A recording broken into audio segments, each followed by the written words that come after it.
So I'm on here today to show you my everyday hair. A subscriber of mine messaged me yesterday asking how I do my hair every single morning, how I get that big loose curl with lots of volume that I rock out in pretty much every single one of my videos. It's just like my go-to signature look. So I'm going to show you guys how to do that today. I'm getting ready to go to work, so I thought what a perfect opportunity, and last thing I need to do is do my hair, so I'm going to stick a camera in front of me and show you guys how I do it. First thing is I'm using a 1¼ inch curling iron, and it's a professional iron, so it gets really, really warm, which is key. I'm just going to take my boar bristle brush and brush this out. I do have product in it from yesterday, so I won't have to use too much. I'm going to just brush that all out, any knots or whatever, because my hair gets super knotty from sleeping on it. So I'm just taking a clip and clipping up this top section. Obviously you can see I have a middle part as well. So I take fairly big sections, as you can see. I'm going to take the curling iron, put it halfway in between, or half mid-shaft I should say, and I just kind of clip it as I go down, click it rather, until I get all those ends in there. And I'm curling all of this back off of my face. Don't have to hold it on for too long.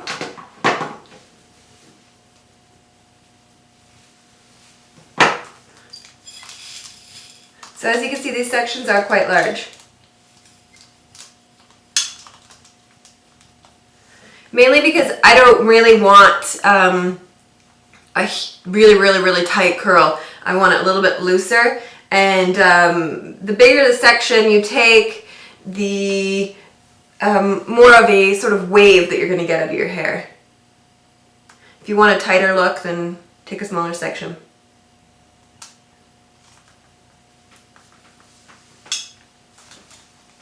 So you could spray this as you go, spray each section.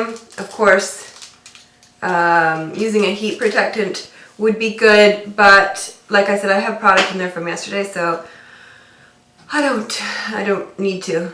I will spray this all at the end though, for sure.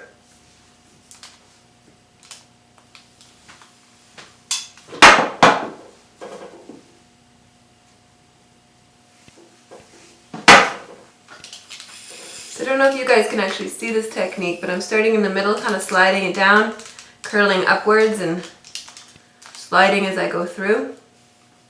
Just so you can get all those ends in there.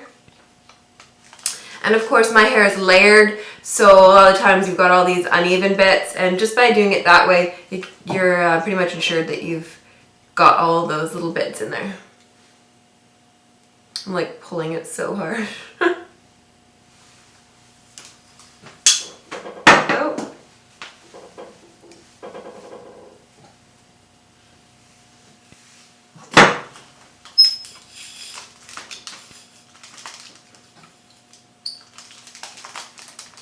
So as you can see, really, when using professional irons and tools and whatever, you don't have to leave it on for too long. And my hair is really thick, so you can imagine what the heat that it takes to penetrate all the way through.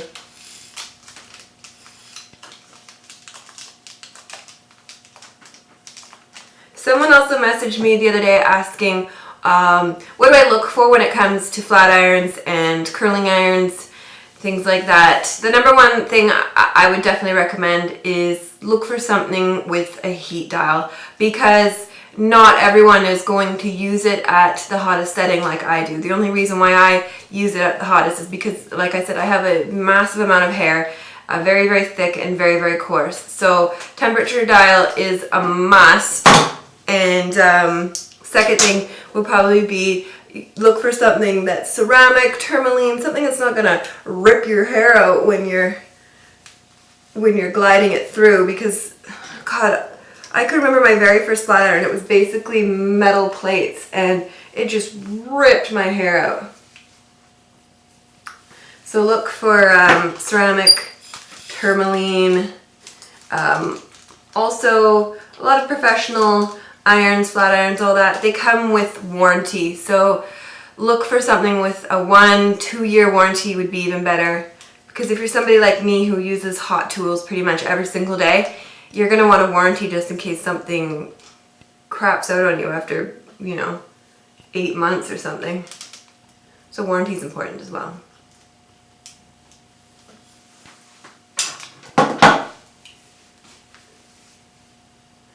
I'm going to try to do this entire look under 10 minutes because a lot of people don't believe me that I don't spend a whole lot of time on my hair. Like I'm going to say maybe 12 minutes tops is what I spend on my hair every morning. It doesn't have to be difficult, it doesn't have to take forever.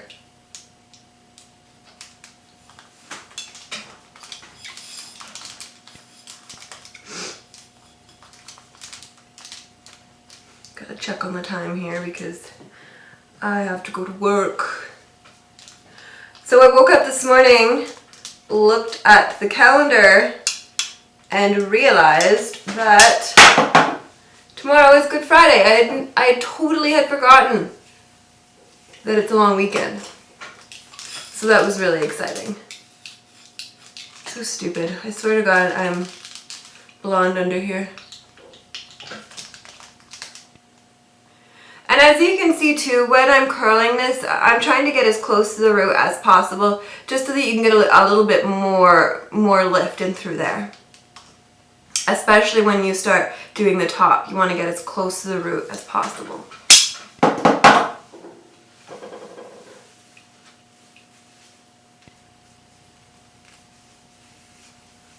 As you can also see, I am not very gentle with my hair. Oh well, I can afford to lose a couple strands here and there, no biggie.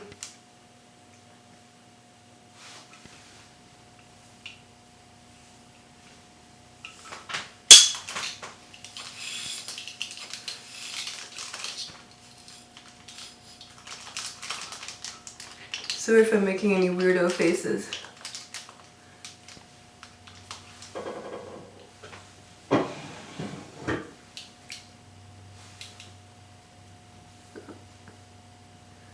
So I'm at 7 minutes, or almost 8 rather, and I'm 3/4 of the way done. You see back here that I'm putting it right at the root.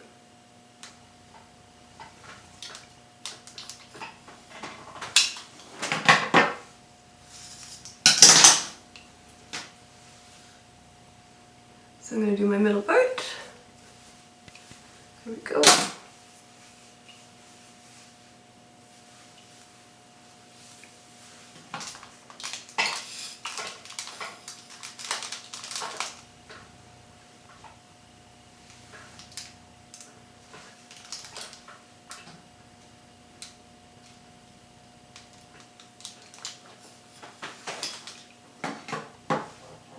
Someone also asked me the other day if I was to go in to see my hairstylist, what do I tell them to achieve the same haircut as yours? And it's kind of difficult because I don't cut my hair very often. It's really quite terrible. I should be getting it cut more, but I don't. But probably the thing that I would say is that definitely layering around the face, starting at the jawline, just to soften it up a bit more, and also helps blend in. This fringe used to be, I used to have a fringe to here, so this has grown out. So the layering around the face does help blend that in a bit more. And then in through the back, I have these disconnected layers just so I can get a bit more lift when it comes to back combing and things like that. And I like to keep the perimeter fairly blunt just so that it appears a lot fuller.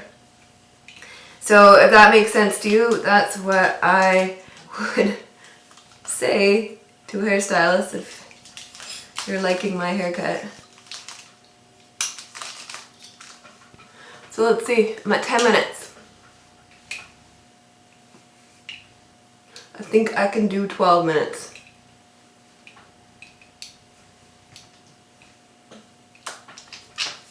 So for the fringe part, depends on what you got going on, but I just take it halfway through and just hold it there and release it, and then I just run my fingers through it quickly so it gives it that nice bend in there. Same to the other side.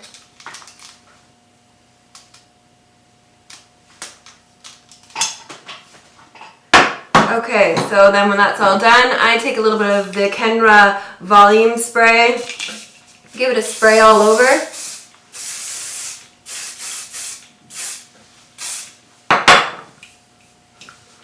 And then I'm going to take my boar bristle brush again, and I'm just going to brush this all out just to soften up the curls a bit more. Because I hate chunky curls, on me anyways.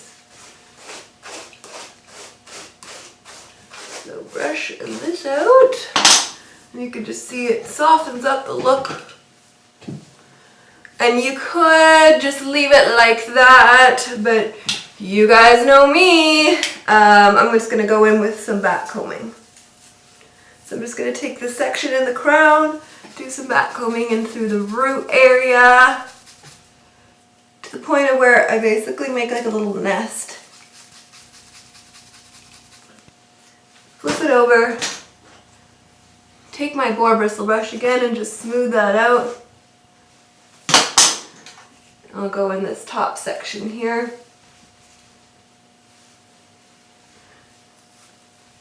Again, in through the root. I don't need to do too much back combing in my hair, only because I've just got loads of hair. Sometimes I wake up and I'm like, God, it's just too much. So that you can see this side of the side, you know, gives it a lot more lift. And then also what you can be doing just to help hold the back combing throughout the day is be spraying each section. So back comb and then spray and then go on to the next section. But I've got so much product in my hair that I don't need to do that today. And I'm on day 5 of my hair. I used dry shampoo yesterday just to get me through. There we go. So I'm going to take now the Kenra finishing spray and just finish off this look. I like to lift this up a bit.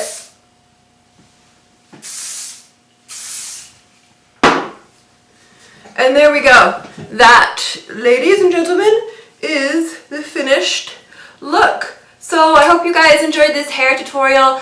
I hope you're having an excellent Thursday morning, or is it afternoon now? Afternoon. Have a great Easter. I love y'all very much. Mwah! Be kind to one another, and I'll see you in my next video. Toodaloo!